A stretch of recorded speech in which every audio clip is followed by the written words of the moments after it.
Welcome to another edition of Mining Life Online, conversations with some of today's most exciting and influential leaders in the world of mining. Brought to you by Canadian TradeX, Central Canada's most prolific trade show producers.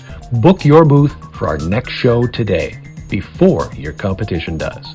And now, here's today's show.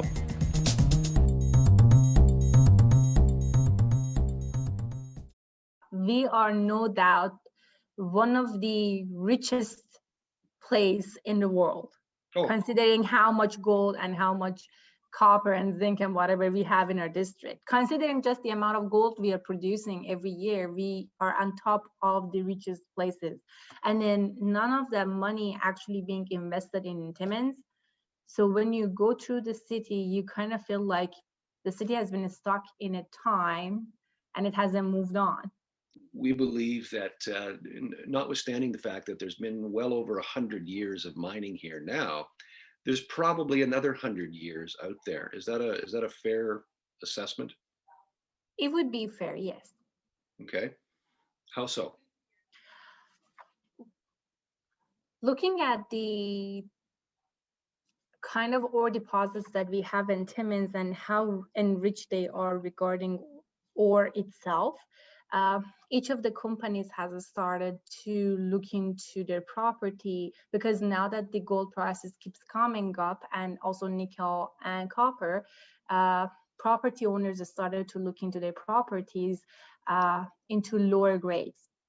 Because so it has started, like, just talking about gold worldwide. Back in 80s, we had seams of gold, and then people started to move into Yukon and then looking for the seams of gold, or any other part of the world that they have the seams of the gold. When the seams were out, they started to looking for some sort of other type of mineralization that has like big nuggets of gold. And then when that was out, they started to look into lower and lower and lower. And now we get to the part that we are now, that we have the quartz veins, and then we have these gold nuggets everywhere. So that's the basis of the economic development. The grade would be going down as we go forward, as the price goes up. So something that might not have been economic in value, let's say 20 years ago, it might be of economic value now. So that's why all the big companies starts to reassess their tailing, their dump, the actual ore body, to see how the value has changed throughout the time. So it's not like this is not of value now and this is not going to be a value in 20 years. It might be very valuable 20 years from now. So that's something that happens all around the world. And then sometimes, like, there is a pegmatite mine in Manitoba that they started it as a tantalum mine. Then the price of cesium starts to go up. They shut down the tantalum and they can change to cesium, and now they're producing cesium depending on the price of the material that they can produce. So regarding Timmins mining camp, we have gold, we have copper, we have zinc, and so many other different elements. And now that the values are starting to kind of hike up after the corona, now the industry has started to kind of look into the grade they're looking at to reassess the data.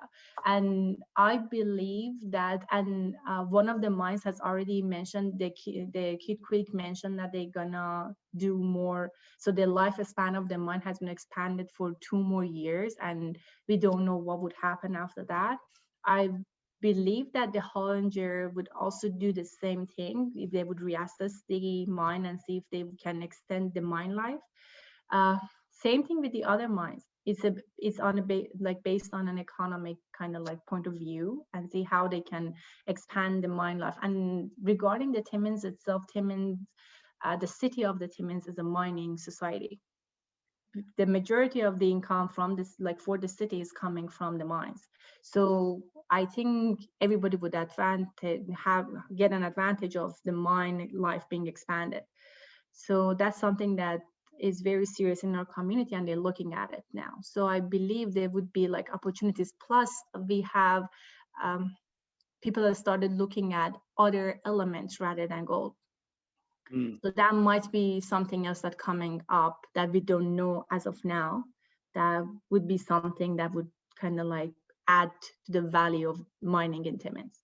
Certainly one of the thing, and just I just want to back up for a second. And when you talk about Kid Creek, you're talking about to 2024 is what Yes. yeah, yeah.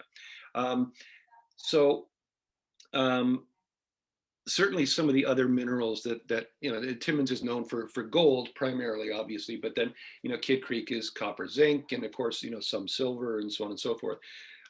So now what's getting a lot of the focus, of course, is nickel because of Canada Nickel's project and Class 1 nickel as well. So when it comes to nickel and the data that you have at your fingertips through your office, when you have companies, whether it's Canada Nickel or Class 1 or others that are coming to you to ask questions about those other minerals, what kind of guidance are you giving them right now? Or So our job as the OGS is providing information. So people come to us when they need help to figure something out, or if they are large companies, they come to us because when the government allow people to go ahead with their exploration project, there is a catch. They have to provide information to the government. So we are here for them to provide the information so that we can share it with the public. So the large companies would be giving us a copy of their 43101 or sometimes their internal report when they have something significant coming up. Like now that we are getting close to the report of activity time, mining companies has started to sending us information regarding their recent activities so that it can be included in the ROA. So we are kind of here combining all the information that comes to us, and then we kind of provide a summary of everything that's going on to the public domain later on in January, or maybe like whenever it's actually published, it would be in February. So regarding the nickel, the main question that I personally get is that do we have the capacity, or do we have the structural need that a nickel deposit would need to have a nickel deposit here? And the answer is yes. The reason that Timmins hasn't been actively mined for nickel is because we've been so focused on gold. And now that people kind of got to the point that, okay, what's going to happen after the gold is out, they've started to look into, and then the gold is the most valuable metal. So if that's the prominent commodity, everybody would have their eyes for that. So even looking at the MDI points that we have in Timmins, the most MDI is registered for gold because people are looking for gold. So for those who don't know what MDI is, it's the database. So it's the MDI is the so let's say you go out, and you find a mineralized sample. You bring that sample to the OGS and you're like, I found this there. Or you are a landowner and you find something in your area. You bring a sample to us, or you hire someone to look into it for you. Whatever you find, you bring you have to give us a report of what's going on. And then when that happens, we would add a data point on the our data set that tells everyone that this is going on here. So it's basically a preliminary of the results that you have that we would add to the geo-based data that we have. The more exploration that goes on, a copy of it would be added to that data point that we have on GeoEarth, and then whoever in public domain wants to know about that property or wants to know, they would go to MDI points, look that up, and then you can figure out the amount of information that's been done in a specific location. and that's something that I believe you update monthly as well. It's actually a continuous process. It's not monthly. So we actually have a specific person in our districts. Her name is Cherie Hens, and her job is to constantly update the database. So even if not someone comes in with the new data, her job is to constantly go through the data and update it. Okay. And I would imagine she's fairly busy right now. Yes. Yes, she is. Awesome. And then because we provide, as one of the things that we produce at the OGS is the monthly report. I'm not sure if you're aware of that or not.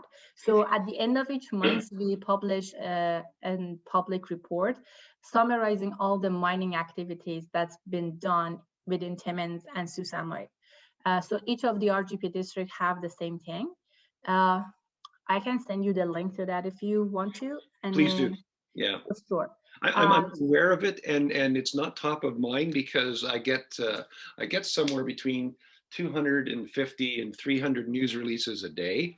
You know, that we try to keep track of and make sure that, you know, if there's something happening in our coverage region, that that we're on top of it for our website.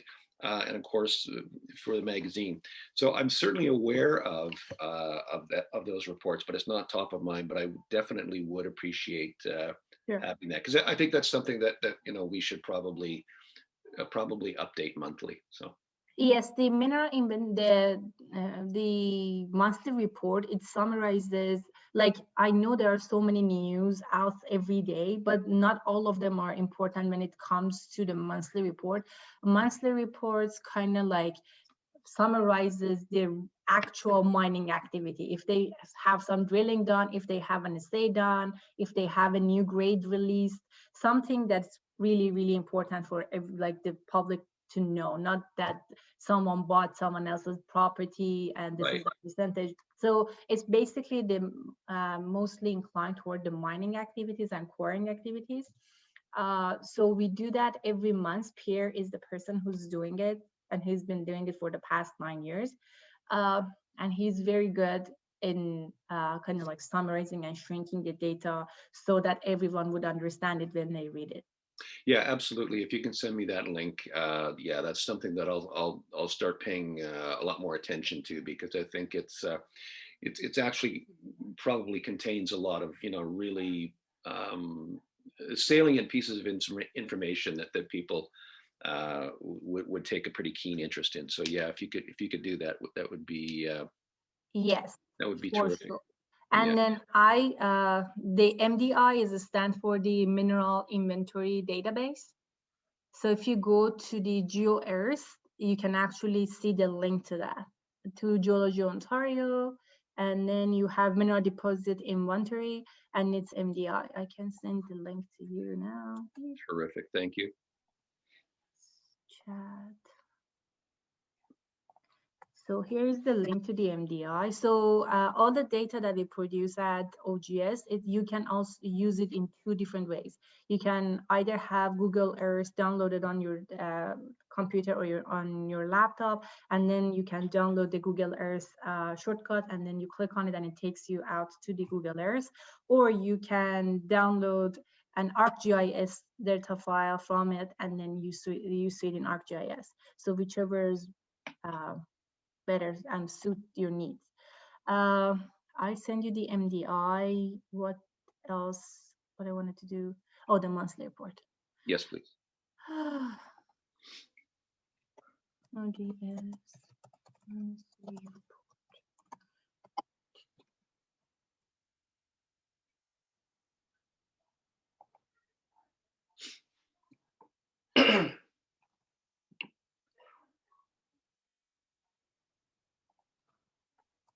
So we have up to 2015 on our website. So it's based on the districts, and then you click on the year and it gives you all the 12 months. Okay. And here is the link to that. Okay. Grab that.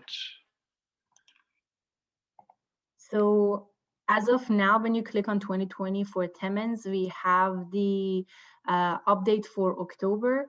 The November one just came out, but it needs to go through approval through publication, and then it would be released. So as of now, they're working on the November issue to be published. I believe by early next week, we would be kind of like updating it to November. Okay, terrific. Whenever I get to chat with people in positions like yours, I kind of ask around and see if there's some questions that I might be able to to throw at you, and I know I did send this to you. Does Timmins or the Porcupine division have potential for other VMS deposits? I would say yes and no. The issue that I have with the Timmins is that a few of the very large companies have moved in, bought the majority of the land.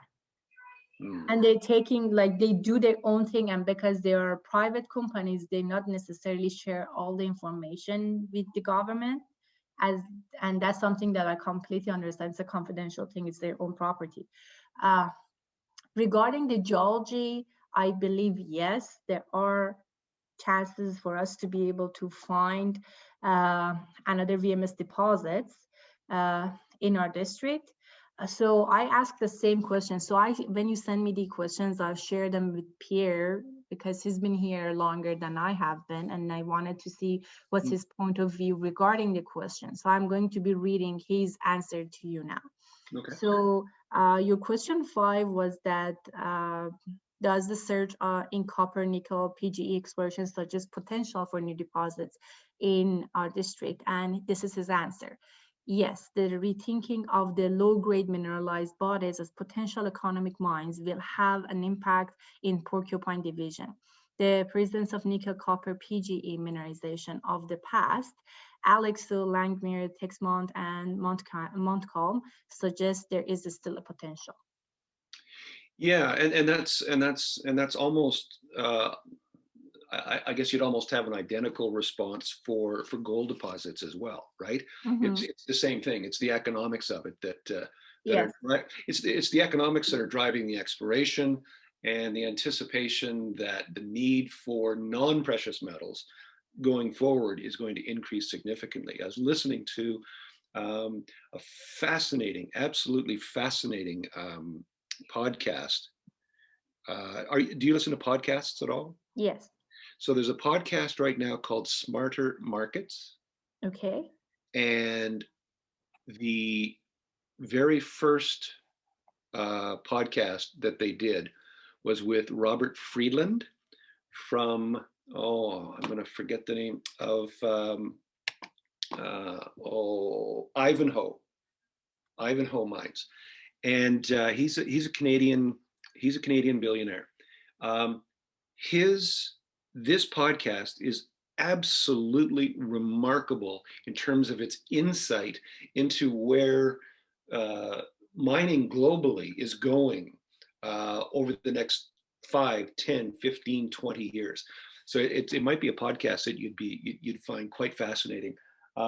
He talked about, for example, that most people don't realize this. He said, and I'm just paraphrasing, 10, 15 years ago, a typical half-ton truck might have 200 pounds of copper built into it. Today, going forward, that same truck will have anywhere from 800 to 1,000 pounds of copper built into it. Now, I don't know that those are the exact numbers that he used, but essentially, though, what he was saying is that the need for metals to drive the green economy and the electric vehicle economy is going to increase exponentially. And it's actually going to increase the need for mining minerals for the foreseeable future. Yes, so I was listening to Elon Musk. I'll send you the link to that, by the way.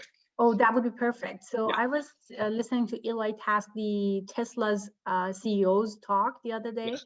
and he mentioned that because of the type of the batteries they're using in their cars, there would be a huge need for nickel and lithium, because the type of the battery they're using is based on nickel and lithium, and there would be a surge in need to provide, because he's kind of like forecasting that in the future people would be more willing toward buying a green car rather than a normal fuel consuming car. And if that happens, there would be a huge need, a large and a surge in the need for producing more of these elements. Yeah. And I think that's one of the reasons that people has started looking at nickel now, because nickel is one of the minerals and one of the elements, not none of the minerals, they're one of the elements that we would be using in producing those types of batteries.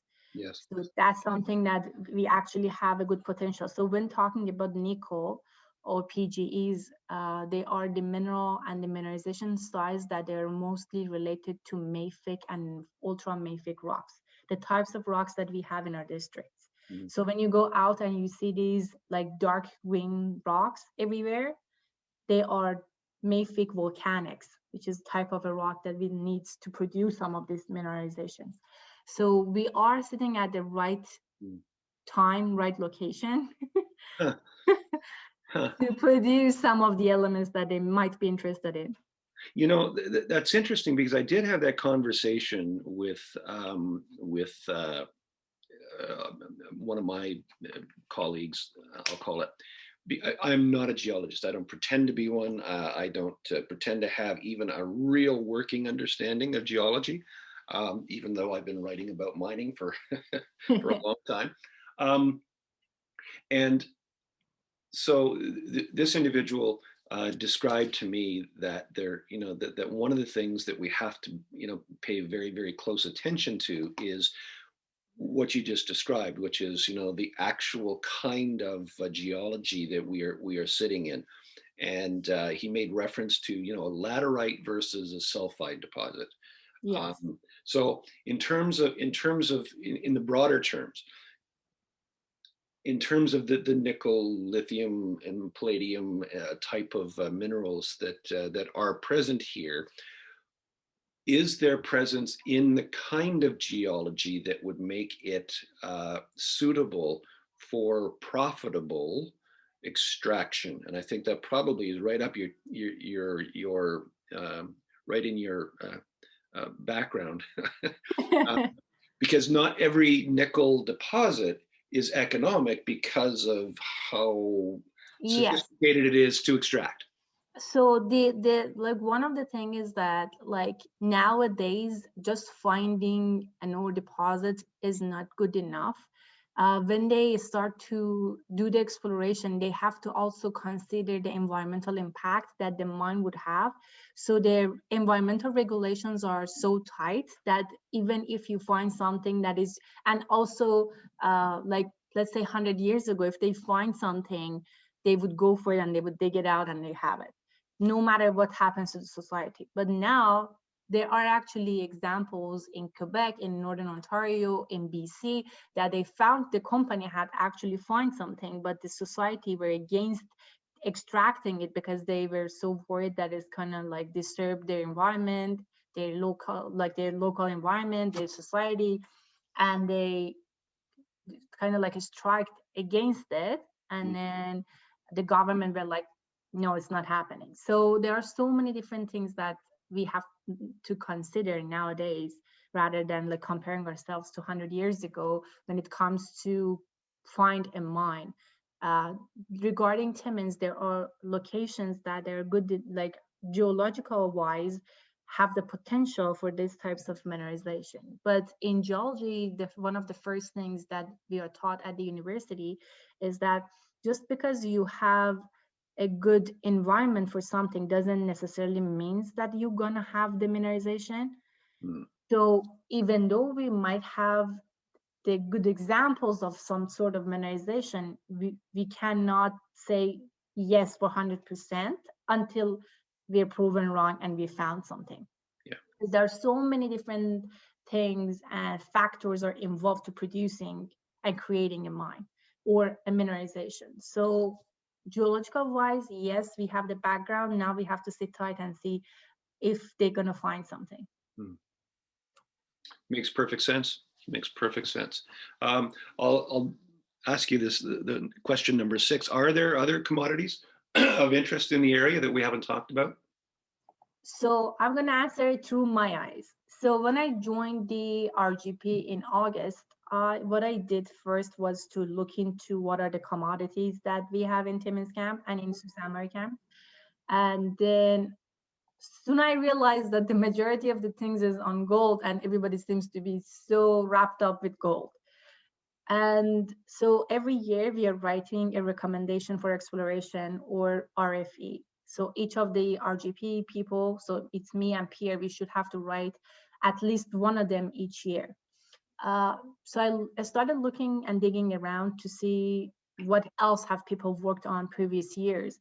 And going back in time, the only other option that I saw was VMS deposits, or some other sort of like talking about gold, or a mixture of between two. So I'm coming from, so when you are a geologist, you either you're coming from an igneous background, sedimentary background, or metamorphic background, which are the three main types of the rocks that are. So my background is igneous rocks. I did extensive work on granites for my PhD. Same thing for my master's. So I started to looking around in Timmins as the geological map to see what other types of rocks we have. Very good amount of gneiss and granites and granitoids, but no one has actually worked on it. I looked for tin to see how many MDI points we have for tin. There is just one registered MDI point for tin in the whole Timmins district, which is beyond belief, because we have the material that can be related to tin mineralization. So I was like, okay, I'm gonna do some research on tin. And then I came across an apatite mine. And it kind of clicked, because as a part of my PhD, I published a paper on apatite geochemistry. So describe for me what apatite. So apatite is a phosphate mineral. It's a phosphate, like a calcium-bearing phosphate mineral. Okay. The main use of it is in industry. It's an industrial mineral, and people use it as a fertilizer because it's a phosphate. Okay. What's the symbol for it? The chemical formula is pretty long. Oh, okay. So it's not just a symbol; it's a mineral. So the chemical formula would be CaPO42. If we want to shorten it, I can send a link to apatite. Yes, please. So give me a second. I'll send you the Wikipedia link to apatite so that you have a general idea. Thank you.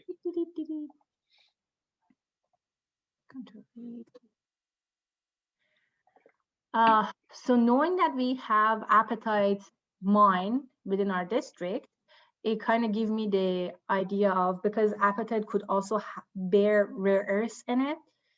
So it instantly kind of like attract my mind to rare earth minerals. And I started looking out, and I realized that we actually have sitting in a district that have a very good potential for rare earth mineralization. So that's something that I'm actively working on as of now. And I'm hoping that my project would be approved sometime soon so that I can start to work on my rare earth project. So there is a very good chance that in the future, and rare earths and strategic minerals, so Government of Canada released a report, an initiative earlier this year talking about how we have to change our mining mind regarding the elements that we're looking for. And there is a very good need in the international society for strategic minerals.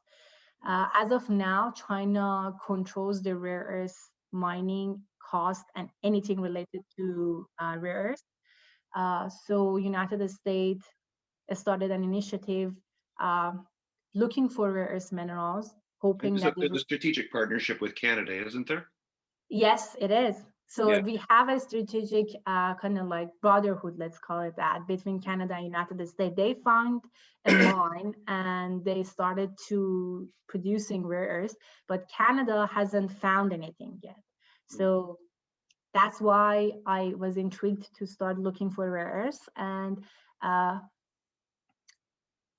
is there a definitive list of what rare earth minerals are? Yes. So rare earths. So are you familiar with the table of the elements? Yes, of course. So at the bottom you have the lanthanides. Okay. So lanthanides are the rarest elements. The reason they are very important is because any high-tech material that you use, your cell phone, your camera, your TV, your car, anything that has some sort of high technology and advanced technology being used in it, they have the rare earths in them. So as of now, China is the first producing country, followed by Brazil and United States. And we are trying to get our hands on it. So we have a little bit of a rare earth here and there, but we are not a rare earth producing country. But we have a very good potential of these types of mineralization in Ontario. To give you an kind of like an overlook, Geological Survey of Canada did the research back in 2008. So the rare earth deposits are commonly associated with carbonatites and alkaline suites.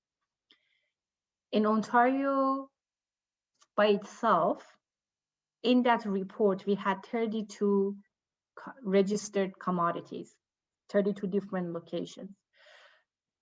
The Ontario Geological Survey have kind of like followed up with that. And then we also have someone named Ron Sage back in 1980s looking for these specific types of rocks.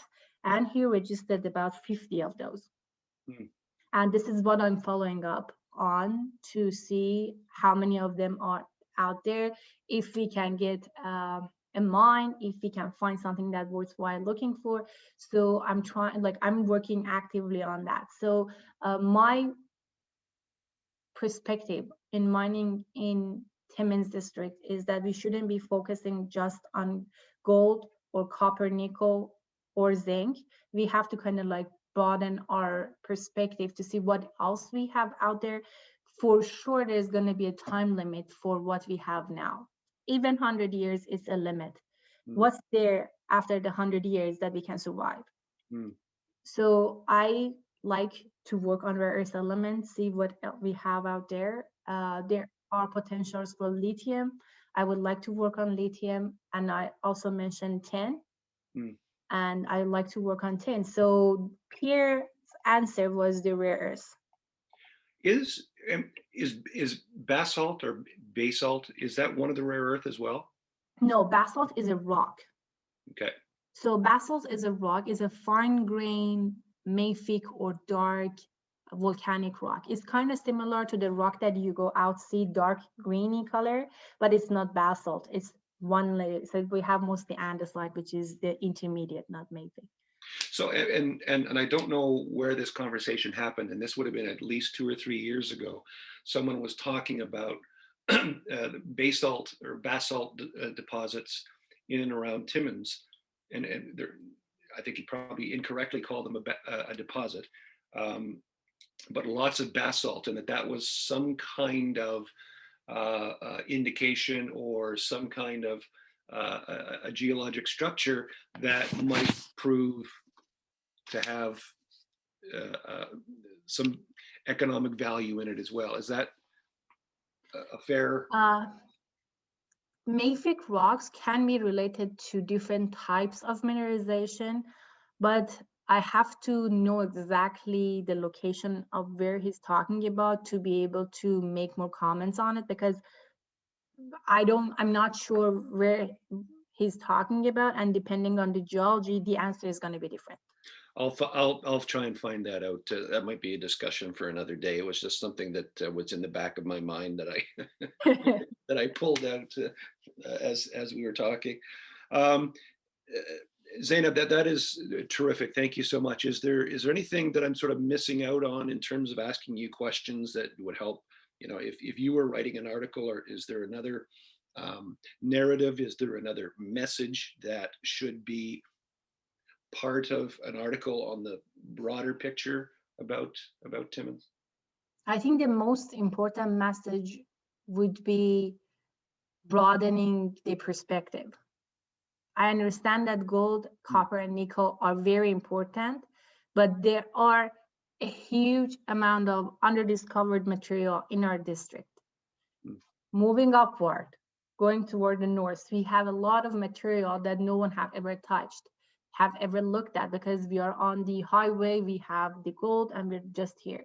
but like just looking around, and not just for gold. So something that might not be a valuable deposit for gold might be valuable regarding some sort of other minerals. So when you're sending your samples out for analysis, just don't narrow down the element, have a broad and kind of element list, and then see what you get. And who knows, maybe you find something that you're not looking for, but it's worthwhile looking for. Like even in the rarest elements, I wrote my RFE back in October. I got the edits back this week to go through publication. The price for one of the elements, so there are 15 in the lanthanides and then 2 from the table that calls the rare earths. Terbium, which is one of the rare earths, the price was $700 per kilogram of the oxide in October, and it's more than $1,200 now. Wow. In a matter of 2 months. Wow. So please look for the things that you might not be interested in something. And I understand that looking means you have to have the expertise to look for something. If you don't have the expertise, get and consult. The consultant would come and help you figure out. And we are here to provide information. So if you need anything, please contact us. We're here to help.